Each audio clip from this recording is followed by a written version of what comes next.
The 2020 election is over, and while things are still unsettled by some accounts, my aim is not to discuss any political issue or contention. Instead, I want to point out that private equity has spent more on the 2020 political races than on any previous election, setting a new high for political donations at a time of fierce debate about greater regulation of the industry. Employees of private equity and other investment firms, excluding hedge funds, gave $132 million to candidates, parties, political action committees, and outside groups through September 30th.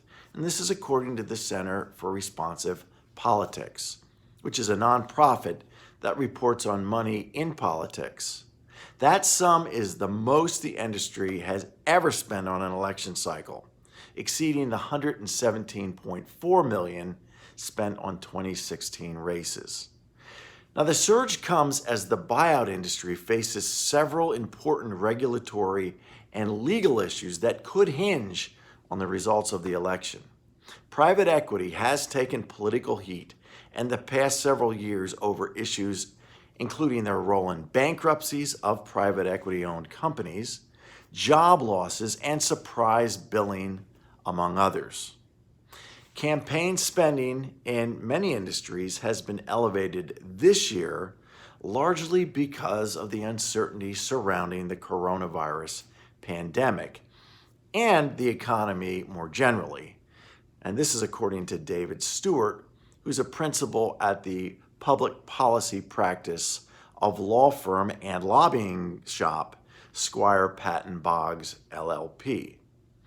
The majority of the spending by private equity employees has been so-called soft money, or donations to groups considered independent of any particular candidate.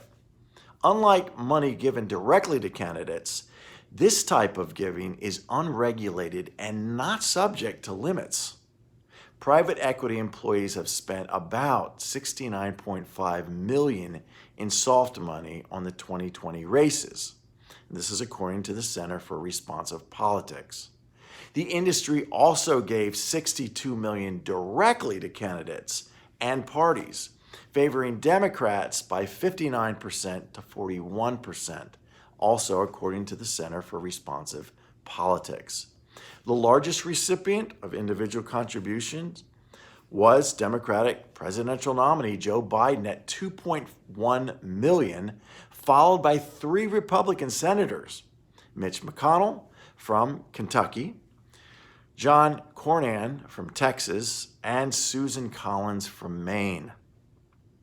The top recipient of private equity money among House candidates is Josh Gottheimer from New Jersey at more than $451,000.